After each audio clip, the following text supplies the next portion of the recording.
Motul is the official sponsor of the Grease and Glamour podcast.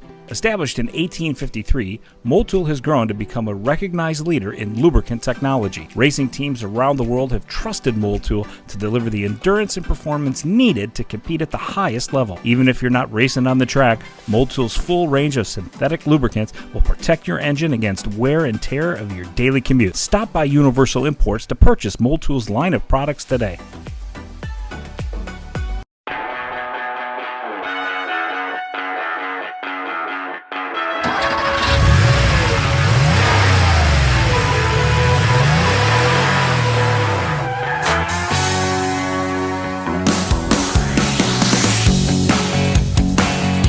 That time again, folks. It's welcome back to the Grease and Glamour podcast, and we're back to our original lineup. Jamie Foner back in house. Hey, Jamie. Hey, we've done it again. The band is back together again. And Aaron Kane. Yep, I'm here. And we're still reeling from our Lou Graham interview a few weeks back. It was awesome. You guys did a great job. Oh man, that was so good. What a great guy. Yeah, and I think there's an opportunity for us to do some things in the future here, so I'm looking forward to that too. It's good to see you guys. It's good to see you too. It's very nice to see you. Yeah, right on. Right on, yes. One pandemic later. Wow. And still going. Still going, but yeah, still going. Well, you know what we're trying to do on this show is create content that not only is useful to your everyday life, but also entertaining. So we bring you a Lou Graham interview, and then the next interview we're going to get down and dirty and be a little more serious. And then you bring me in. And then we bring Jamie in, and we're going to talk about gasoline octane. How exciting is that? It's actually pretty exciting. Well, it's interesting. It's interesting because, like, most people take it for granted. They don't really understand or know about fuel, octane, what they should put in their car, and why. And a lot of people ask questions about it. Yep. I mean, we get questions all the time about it, so I think it's good that we talk about it. Especially when the gas prices start going up, those questions start coming out. Absolutely. And the thing, nobody knows, like, there's different octanes, and if you can go from gas station to gas station, they're different. Different. They're different. Right. Yep. And then people that don't really know, they get nervous. So, first, back when I was a kid, you contended with leaded fuel versus unleaded fuel. Then you contend with regular unleaded versus premium unleaded. Now you're contending with regular unleaded, premium unleaded, and ethanol. I remember there was a gas station here in town that used to offer 100 octane racing fuel, and every once a month I'd go down and put 100 octane racing fuel in my 318 IS and felt like I had loaded it with nitrous or something, but I'm sure it did nothing. It just made me feel like it did. So, but this podcast stems from like these 3 phone calls I received just this week on, can I put regular gas in my Audi or in my BMW or in my high performance, whichever brand you want to choose, automobile? And it's a loaded question because there isn't, I mean, if you talk to the manufacturer, there's a pretty straightforward answer. But if you talk to everybody else, there's variables to consider. And in fact, I did something that most people don't ever do. I'm very concerned by that statement. I read the owner's manual. I mean, how many people ask the question about fuel octane and what they should put in their car? And it's right there in the owner's manual, but most people, including myself, don't ever break out the owner's manual and dig that deep. Only when you're looking to figure out how to change stations on your radio. And you're like, how do I do that? Forget about 91 or 93 octane. I want to know what's on 93.5 right now. Yeah, that's exactly it. So that's what we're here to discuss today. What are your thoughts on it? Do you, let me ask you this. Do you ever think about it? Yeah, all the time. I mean, I thought about it before I got here. I had to go put gas in, so I go up. My car says 91. Yeah, is what it needs. Says it on the says door. Says it on the door. I look. My choice is 89 or 93. Right. Yeah. So it's like, I'll go up. So I went 93. Yeah. You went 93. I went 93. What do you do, Aaron? I usually go up to 93 too. But I think most people get confused with it. I mean, if the book tells you 91, and then where do you go? And I think that's where the issue is. And I've gotten to some gas stations and it's 90, and I'm like, well, and as low as 87. Yeah.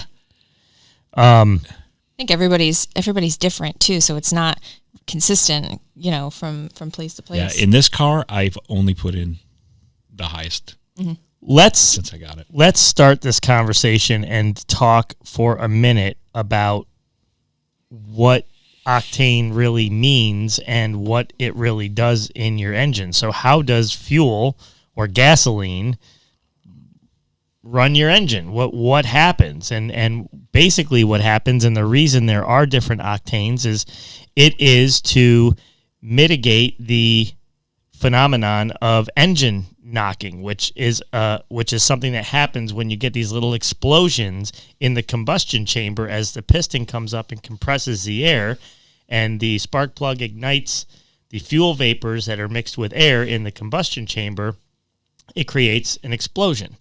That's what gets the whole thing going. It's like we did that one episode where we did the pump up your blood from the Happy Days. It's kind of like that same thing. So Jamie, I'd like you to go home and write a song about fuel. About fuel.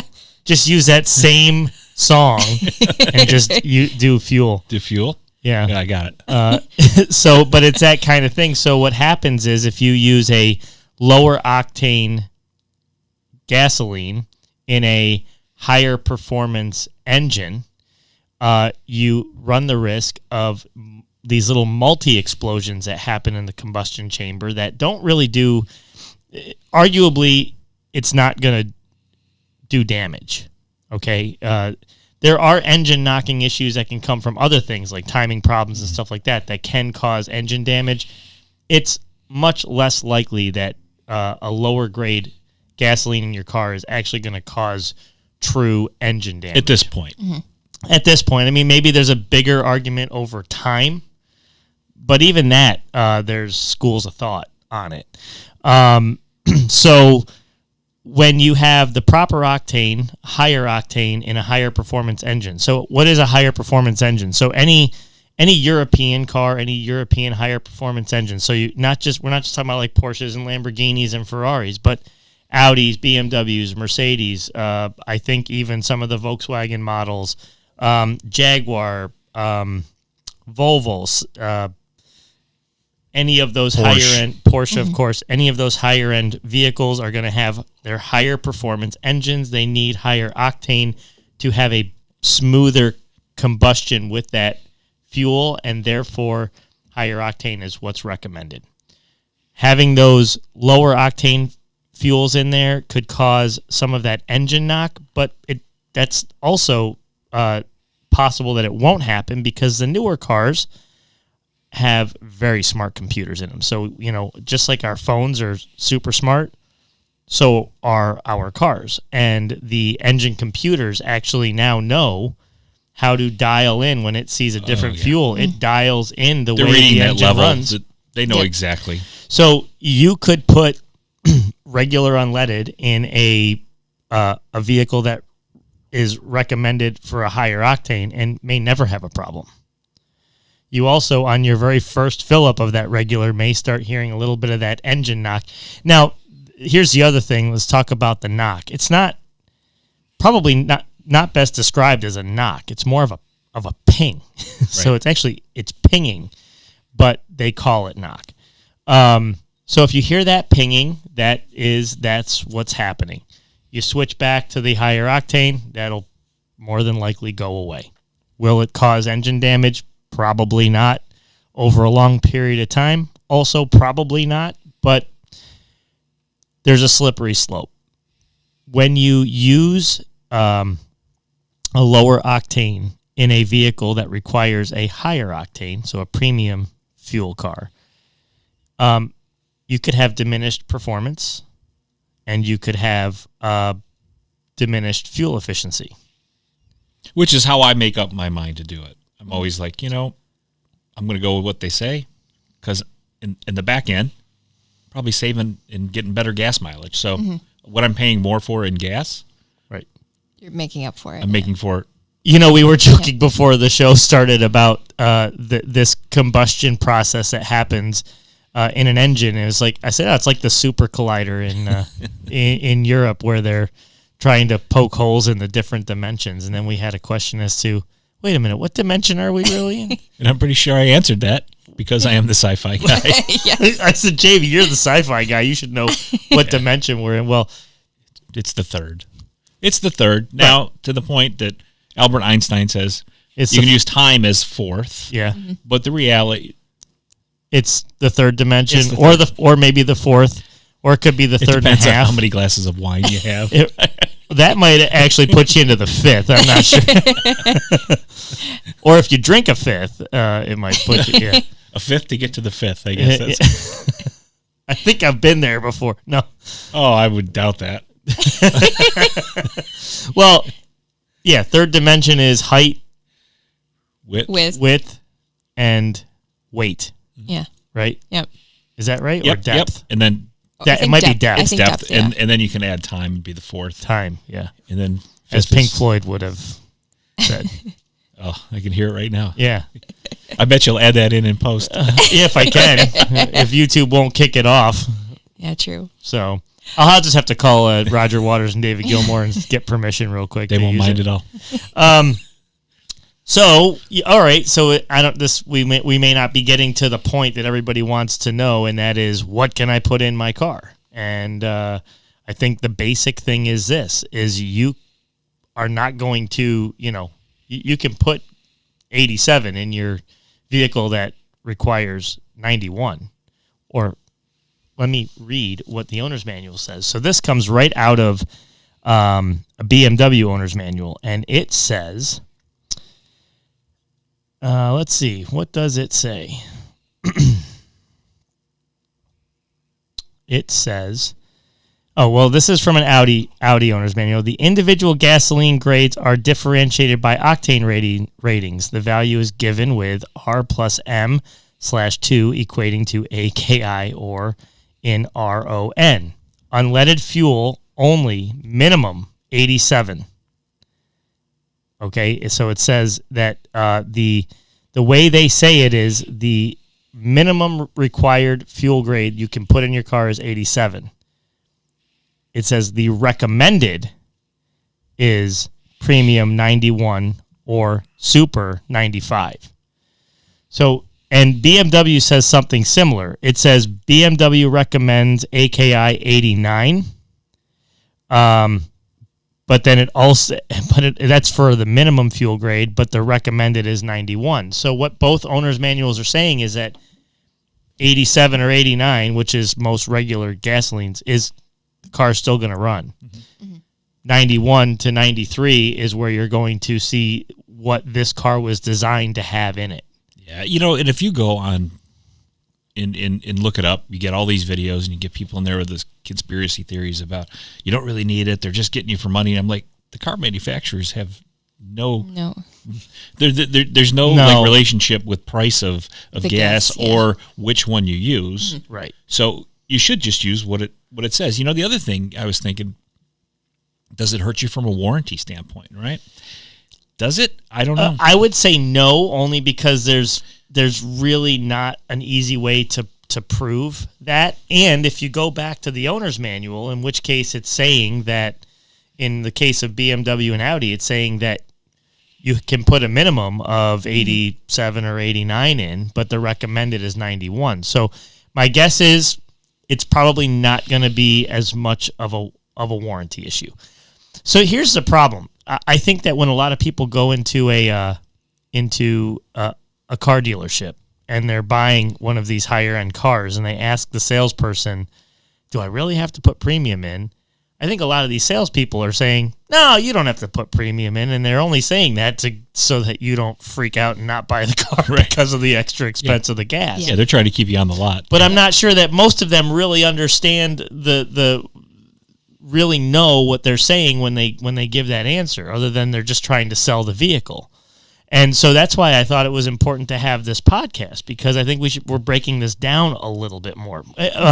By the way, disclaimer, you may at the end of this podcast still be as confused as you were when the podcast started, but we're trying here.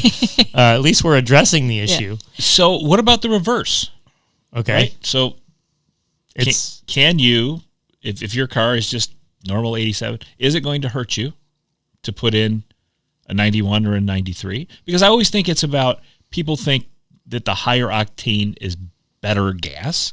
I don't think that's true. I think it is just gas, but if I were driving a Ford Fiesta that requires 87, I would never spend a cent more on gasoline than an 87. Because it's not going to get better. It's not a high Correct. performance, so Right. it's not going to give you any more performance. There may be some better detergents in the higher octane that may have some small benefit to a vehicle that requires just regular gas. I don't think that it's enough to warrant spending more money on it. Is it better to just put an additive? Like, I don't know what those things are called. Yep. And some additives cleaners are better than others. And yeah, you could do that. I would say if you wanted to do anything for your vehicle, whether it's a high performance engine that requires higher octane or a vehicle that just requires regular unleaded, I would once in a while splurge for the non-ethanol gasoline, because that, if you can find it. Yeah, there's a couple places that have it, but most gasolines contain now 10% or so ethanol. But if you can get an ethanol-free gasoline, that's good to put in once in a while, because the reality is that ethanol gasoline is, depending on who you talk to, a benefit for the environment or whatever. But there's certainly controversies and arguments about that, and I'm not here to plant my flag in the ground on either side of that conversation. But it's not great for engines, and I think everybody knows that it's not it's not an optimal thing for your engine. It's just potentially an optimal thing for the environment or for just cost of creating fuels for cars, that kind of thing. So when did ethanol come into play? I keep trying to think back. Like, it seemed to me, I don't know. Yeah, I would think it was maybe 20 years ago is when they were really toying with it, but it seems like it's only in the last maybe 5 or 10 that we've been talking about it. And I think it has all been about the environment, which is fine to look at, right? No, it is, but I think there's arguments that even the doing what they have to do with the corn in order to get the ethanol is also has its pitfalls for the environment. It's just like electric cars are very good for the environment because they're not using fossil fuels, but there's arguments about the lithium batteries and what happens with those. So, I would say everything out there has its pros and cons to weigh out. It depends on what's more pro heavy or what's more. You also have to think, though, that they're getting better at figuring out the ethanol piece too, right? Mm-hmm. So technology and how they manufacture and how they create that. Well, I just wonder if 10 years from now, this podcast will even be kind of a mood issue because of the advent of electric cars and how big that segment of the market's going to be 10 years from now. I got to imagine it's going to grow quite a bit. Oh yeah. I still don't see it. I just don't. I see. I was looking up articles to talk about, and every single article, it seemed like it was like, Ford's doing an EV, Honda. It's like every single one. I see it. I think it's there. It's on the horizon. Mm-hmm. It's coming. It's coming a little bit slower than I would have thought even 2 years ago. I would have thought we'd be even further along with the electric car thing. But you take a company like Tesla, for example, which is a very great car. But they have a whole different view as to how they sell their cars. They don't have conventional franchise dealers. They're not necessarily well represented in every market. And so it's still a little bit of a cumbersome adventure with some of those car companies. And that being said, and to be fair to Tesla, you take other car companies that have been manufacturing gasoline engine cars for years and years, and now they're doing electric cars. It's kind of like, I equate it to like when you take the TV stations that have been selling TV spots for ever and ever, and now they have to be selling digital, and they had to get thrown into that world that wasn't their forte for a long time, and now they have to readjust to make it their forte, and that's what other companies are doing too. So basically, there's growing pains, whether it's Tesla sorting out what the dealership of the future looks like, whether it's Audi or any other car company that's making EV cars, as to how to do it right. We're still dealing with the growing pains. So say you're the type of person that, you read the manual, you have to put premium in, you do premium, but what happens if you're going on a long road trip? Yeah. Can you put unleaded in?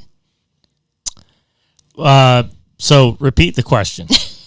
So if you're the type of person that puts in wake up, Mark, premium every time you gas up, and you're going on a road trip, so you're going to burn through that fuel. Yeah, it's I tell people that it's okay to put unleaded in that case, because you mean like regular unleaded? Yeah, regular unleaded. Yeah. I mean, I think it's okay, right? If someone said to me, I will only buy this car if I know I can put regular unleaded in, my answer to them would be, the car recommends that you put premium in, and that's how your car is going to perform the best and last the longest. Your car is more than likely not going to blow up, and you may not notice any difference by putting regular in, but that is something you choose to do. And that's pretty much how it's spelled out in most of these owner's manuals. So I would argue that if I was going on a trip, that would be the time I'd really want to put premium in, because I want that thing to... Right. So I did this little exercise, and I looked up a couple things, and now we're going to get into math, which was not my strong suit. But okay, here we go. Right now, regular gasoline is at $2.83. That was the average for the country yesterday. $2.83 a gallon. Mm-hmm. Premium, so the whole other end of the spectrum, so let's say 93 octane, the average in the country was $3.41.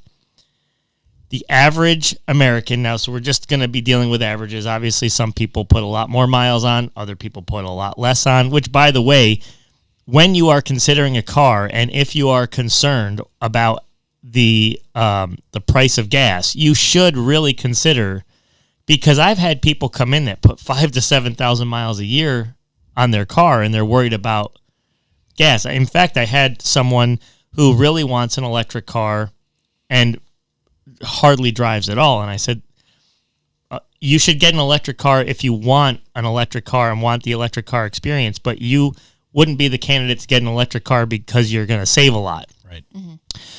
Someone that puts 20,000 miles a year on, that's someone that really could benefit from an electric car in terms of saving a lot on gasoline. So when I look at the average per year, average American on their car puts 656 gallons of gasoline in their car a year. Does that sound about right? I'm trying to think, like, if when you fill up, you fill about 20 gallons, 15 to 20 gallons. To 20. So, yeah, you're probably right. Yeah, so 656 gallons a year.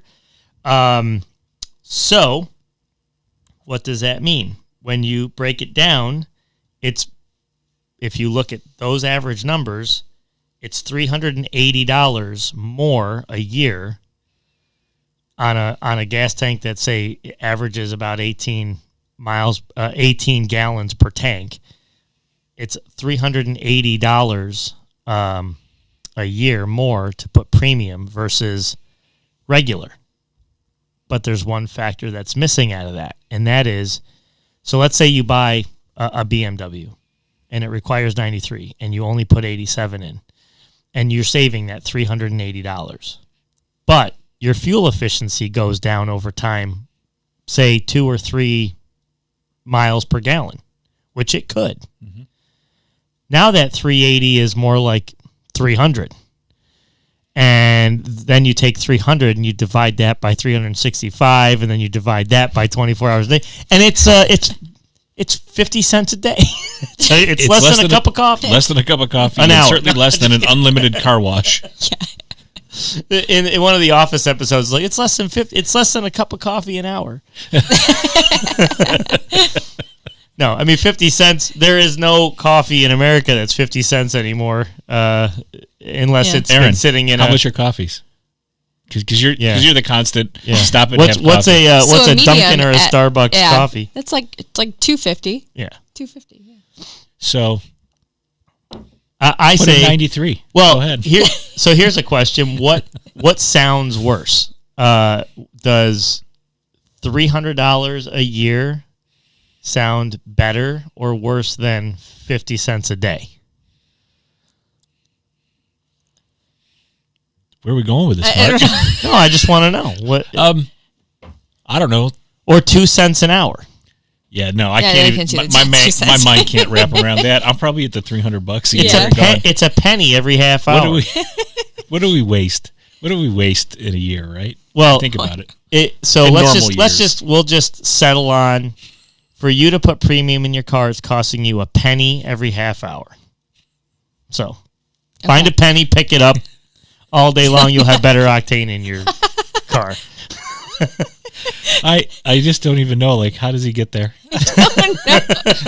And down the rabbit hole we go once again. Yeah. Oop, and where's that sound? There it is.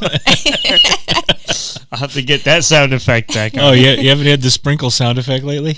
You haven't used it? No, we haven't. Well, now you have Not- reason not to. Since you. Yeah, right. But there's also other variables, right, to talk. So, all right, when I talked about the slippery slope, right, the problem with going to regular is that you may not notice a notable performance difference. Like, it's not going to be a day and night thing. It's not going to be the minute you are finished filling up with that 87, you're going to drive away and go, oh, my car doesn't run as well as it did yesterday. Not like if you put diesel in your unleaded tank. That's a problem. You would know it relatively quickly. Yeah, because that's going to be an engine replacement if you put diesel in your gasoline engine or vice versa. And I can speak from experience on that. What's the experience, Mark? Please do. Mind you, I was young. Had to go fill up an old Mercedes 300D, and you just get kind of into a rhythm of always putting regular gasoline in a car, and I wasn't thinking, and I put regular gasoline in the car, and we had to replace the engine on it. So I have firsthand experience, and that is why about 7 or 8 years ago, when we bought our Audi Q7 diesel, I went and got some big orange duct tape and put it on the gas cap and wrote diesel on it with a Sharpie, so that I would never do that again. I don't think I could get a diesel because I would just. It was fine. I did not ruin the Q7. Yeah, I could. No. I just have to think about it, and then you're busy. You're waking up. And I'll tell you one weird thing about owning a diesel family car is that a lot of diesel fuel nozzles are bigger for trucks, and they don't fit. Oh. And you're almost empty, and you have to go fill up, and you pull into this gas station because it says it has diesel, and the diesel nozzle is meant more for the bigger trucks. You would think they'd have to do that. I mean, our society, listen, we're not the smartest, right? We really aren't. Like, you think about all the stuff that we have warnings, like don't eat Tide Pods. Yeah. Right? Really? You can't eat Tide Pods? Huh? You can't eat Tide Pods? They look so colorful. Now we have the answer. Have you ever seen the videos of people trying to usually it's younger people, they pull up in a Tesla to the gas station and they're looking all around. Really? I've never seen Oh my that. gosh, I've You've seen it? I've seen a video, YouTube a videos? YouTube video. Oh, okay. Someone pulls up at the gas Thousands station, of she's them. in a Tesla and she's, The looking funny around thing the everywhere. funniest thing that happened to me at a gas station is down at the auto auction in Manheim, Pennsylvania. It's surrounded by Amish farms, and so we would get these really high end European cars that we were bringing back to sell, and we'd pull out of the auction. We'd go to the gas station. Here I am in like a BMW 750. It's got every bell and whistle known to man, and I'm getting out and turning down my ventilated seat and all of that, and up comes a horse and buggy into the gas station to fill up like their kerosene tanks. And I'm sitting there, got the tunes cranked and, every electronic thing known to man on this thing. And it's a very polarizing thing. You're right next to this hardworking Amish farmer who's there filling up his kerosene tanks, and I'm complaining about my ventilated seat is too cold. So I've had that experience. You've had many experiences, Mark. Yeah, I would say. Well, so there are other factors also, and that is, so just getting back then to fuel efficiency. So we've determined that I think the consensus is you put regular unleaded into a premium car, not the end of the world. You could do it arguably forever and ever. And there may not even be a whole lot of supporting evidence that it's going to do a lot of major damage. You could wind up with engine ping, and then you could just go back to using premium fuel, and that would usually resolve the problem. There's a small chance maybe that there could be some, prolonged damage from it, but unlikely. But the reason we're not recommending it is because of performance decrease and potential fuel efficiency decrease. So why take the chance? Because the other thing I think about is, have you ever had one of your cars had tires on it too long, the tires get choppy and they're noisy? Oh, yeah. And they're like really noisy. And just last year. Yeah. But when you're driving it every day, you almost don't hear it because you've gotten used to it. Yeah. And it's the same thing with wheel bearings. When a wheel bearing starts to go, it's a gradual, it starts as like just a faint hum. And then over time, that hum gets a little bit louder and a little bit louder. And then you take it to the shop, and the shop guy drives it and goes, "Oh my God, your wheel bearing, I can't even hear myself think in this car." And the customer's like, "I don't hear anything." And it's because it's this gradual over time. And you get so used to it. Mm-hmm. Right. And then you replace the wheel bearing or you put new tires on it, and the customer calls you going, "I don't know what you did, but I've got a whole brand new car. Like, my car is completely feels like new." And that's the same thing it feels like when you take your snow tires off and you put your summer tires on, that your car feels so much better. It's like when you go roller skating and you take your roller skates off and put your sneakers back on, you're like, "Oh, that feels so good." Aaron, is that what you think or about? skiing. Like, have you ever gone roller skating? Like when I was like 5. Indeed. But I'm not sure that that's a moment where I go, like if I'm going to use an example of like just feeling great, it's not like, "Oh yeah, I took my roller skates off, man, and my feet felt so good." Oh, I think there's like 1,000 other things you can think of. That, but like part of like when you go skiing, right? Skiing is fun, but one of the fun parts of skiing is taking your ski boots off and putting your feet back into your nice, comfy sneakers, and you're like, "Oh." I have a lot of moments that I think, comes from something different than that. It's this look. It's the simple pleasures. It's the little things in life. And here we go again. We're right back down the hole. It didn't take long. I haven't missed anything. No. We're still the same. Still the same. Roller skates. Yep, that's the name of the episode. Well, listen, roller skates. I know Jamie is in my camp though. With we went roller skating in our teens. Mm-hmm. That was the thing to do on the weekend. I worked at a roller skating place. Yeah, so you were the guy. A DJ. Oh, you were the guy rolling around backwards and doing the whole thing. You know what? When I first started, I couldn't skate at all. By the time I got done, really? Absolutely. We had one in my hometown. It was the sketchiest place. Oh, absolutely. Well, they were sketchy then. Sketchy. Yeah, and the reason it was just the drop-off spot. Like, parents would just go, "Oh yeah, yep. Good. Here, stay for the whole day." Yeah, that's right. We'll pick you up in we'll pick you 4 up or at 5 hours. Yeah.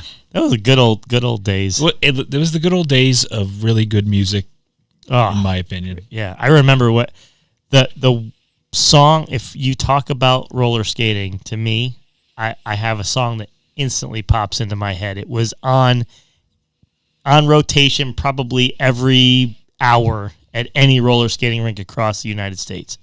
Another One Bites the Dust. Because that bass line was just perfect to roller skate to. I think in all my time of being a DJ, I don't think I ever played that at a roller skating rink. Then you were DJing in a different country or something. No, I mean, I think of songs that like... was a huge roller skating hit. I don't know who sings it, but it's a song called Jam On It. And that's just like... That was after. That was... Now you see, you're in the 80... Jam On It was a good song, too. Yeah. Well, what are you talking about? Skating in the 60s and the 70s? Well, no. I mean, I started skating in the late 70s. Late 70s? Through mid-80s. Earth, Wind, and Fire makes me... Earth, Wind, and Fire always makes me think of roller skating. Okay. Like Boogie Wonderland in September. It just kind of... Yeah. That when I was actually skating. Now, when I was working, it ended up being Madonna. That was the... Well, the other one I remember, and this is also going to be dated to the early 80s, was... I'm going to pick up some trouble for this one. Olivia Newton-John, Xanadu. From the worst movie ever made. Yeah, but the movie was good, and it's Olivia Newton-John. What movie is this? The song. I mean, the movie was terrible. Yeah, the song was good. The song was good. What was this movie about? Roller skating. Oh no, it wasn't. I don't think so. Yeah, I think it was like this weird thing about roller. I just always remember listen, roller all skating. I knew is it had Olivia Newton-John in it, and she was my crush when I was a kid. Yeah, that's all right. Yeah, Olivia Newton-John. But yeah, Xanadu. Yep. Wow. Remember that song? Oh, yeah. Yeah. That song and Another One Bites the Dust come to mind when I think about roller skating. Right on. So, anyway. All right, well, we're really, really off topic. I mean, we were like so far off topic. Back in. I don't know all right. how we got that far. Real quick, couple checklist things. Fuel efficiency. So we've settled on it, right? If your car takes premium, put premium in it, not because your car's going to blow up, but because you're going to benefit from it. And for less than a cup of coffee a day or a penny a half hour, you're going to have optimum performance in your vehicle. While you're listening to Xanadu. While you're listening to Xanadu and cranking up some Queen, Another One Bites the Dust. Yep, that's right. That's a great tune. Then there's fuel efficiency things that, tips and tricks for getting the most out of your tank of gas. And that is, when you use your air conditioning, that's going to lower your fuel efficiency. If your car's not tuned up properly, so this is really the thing, and this is why this is kind of like a loaded question, right? You can say someone goes to put regular gas in their car to save money at the pump, but they're not focusing on making sure their car runs as efficiently as possible, which is the better play. The better play is to make sure your car is tuned up right. Make sure you when you're on that trip, Aaron, you're using cruise control. You're not doing heavy accelerations. Replace your fuel filter once every maybe 4 or 5 years. Those kinds of things. I mean, yes, they cost money, but they also not only make your car last longer, they give you the best fuel efficiency and the best performance. I just think, these people, a lot of them were the same people, they're so worried about that, but they don't, when's the last time you actually had your oil changed? Focus on the things that are... And to be clear, I'm not begrudging any of these people because, many people are like this, and it's so hard to understand what you should do and what you shouldn't, and you get so much misinformation and information that is given to you for the wrong reason. So I'm not begrudging anybody for feeling these ways and doing this, but it very easily gets to a, penny wise, pound foolish type of scenario. I think you got to look at your car in the health of your cars in a holistic fashion, right? It's not just the one little thing that you're doing. It's everything. You got to take care of all of that stuff. Yep. Because that's when you really see, I think, proper use. Less in the repair shop, right? Right, better gas mile, all those types of things. It's a holistic. You can't just keep looking at that one little teeny, that one little thing. Like, it's great if I keep putting 91 octane in my car, but I haven't had my oil changed in 5 years. Yeah, right. Like, what's the use? Yeah. Or the other way. You're putting 93 in, and you're proud of yourself for putting 93 in and using non-ethanol and paying a lot of money at the pump, but not focusing on making sure your car is tuned up. And, which by the way, tire pressure. All of that for sure. Tire pressure is a big one. Oh, huge. Tire pressure is a big one. Running your air conditioning in the wintertime, running your heat isn't necessarily much of a draw on the engine, but if you're running your defrost and the air compressor is running, that is putting stress on the fuel efficiency. So it is those things. So it's like you said, it's looking at a whole aspect of things to really optimize how good you can do with your car's fuel efficiency. And I think one of the things too, I think that new car owners, like people who have never had a car before, that's certainly a thing there, because back in our day they didn't have YouTube to check, right? So now you get a car, it's your first car, everything you do you're YouTubing, right? You're trying to figure out. And there's 1,001 different, and they all compete against each other. Yeah. It's unbelievable. Yeah. Talk about going down the rabbit hole. Well, I feel bad for that. I feel bad for these people. Well, and a lot of times, all this advice isn't necessarily wrong. It's coming at it from different viewpoints. And I guess, my stand is, if someone comes in and asks me this question, this is going to be my answer. And this podcast is self-serving too. It's helping me work out in my mind what is the right thing to tell somebody. Sure. The right thing to tell someone is your car, they recommend that you put 91 or 93 in, so put 91 or 93 in. You can put 87 in, and the car's going to run okay, but you could wind up with diminished performance, which, by the way, you may not even know. So you may be complacent and think, oh, this is just how my car runs, and it could have run so much better. But it's just like that wheel bearing or that noisy tire. It's just become sort of normal to you. So, now all of a sudden it's like, instead of like, man, my car is just great. Right. So that is what you're risking. You're risking that. And then do all of those fuel efficiency, use cruise control on the highway. Make sure you're tuned up. Fuel filters, air filters, those things do help.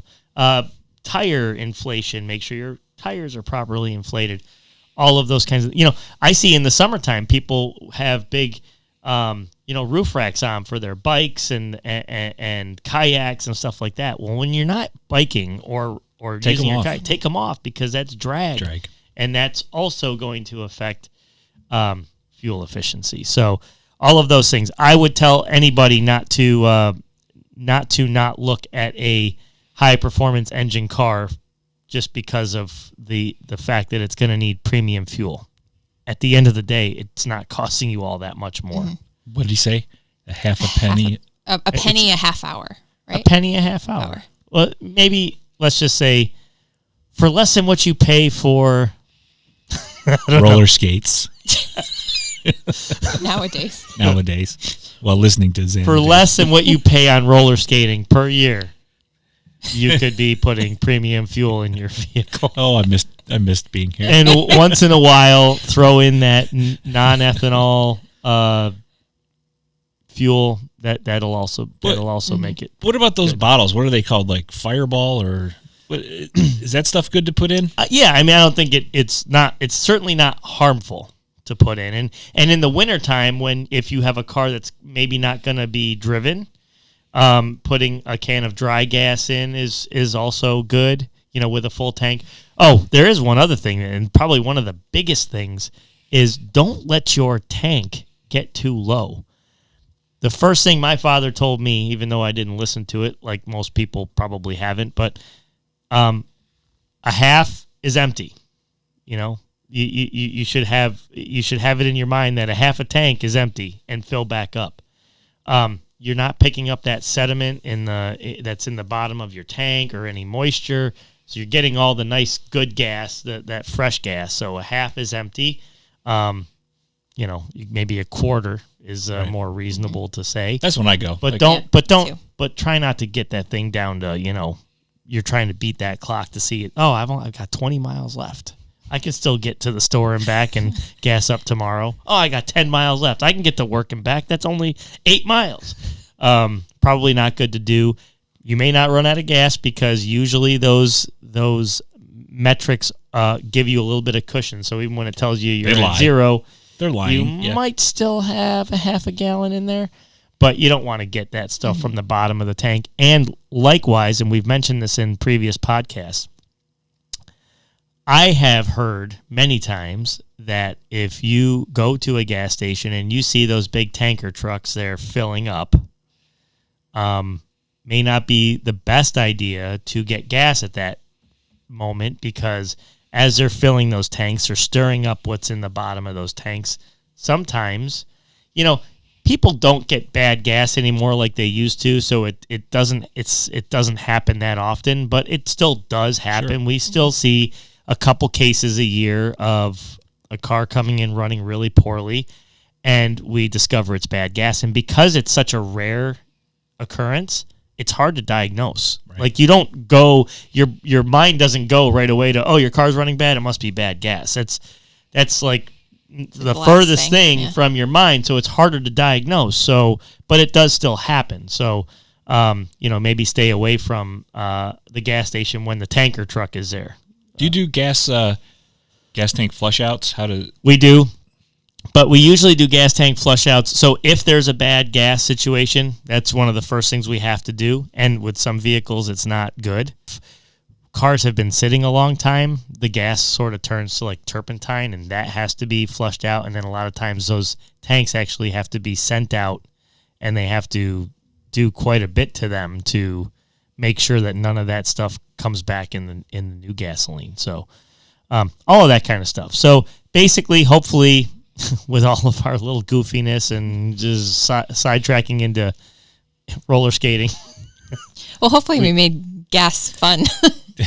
Yeah, I'm not seldom, sure. I don't think we did. But seldom is gas fun, right? Yeah. The conversation, yeah. So what should we name this podcast? Got gas or no? I still think it should I'll figure out. I did think it was going to be roller skates, but then I've changed it. I think the whole episode should just be called Xanadu. I will say this. Listen, just for anybody out there, we're not scientists. We have Universal Imports of Rochester. We are a independent European car repair shop, as well as we have sales and service. We have a full collision center. We're not experts per se in fuel octane, but we do know a little bit about it. We thought we'd share what we knew here, and maybe this helps you sort out what you want to do, and we try to make it fun. So that's what we're here to do. So anyway, I'm Mark. Till next time, we got Aaron. Bye, everyone. Jamie is back. Right on. Take care. And we're going roller skating. So see you later.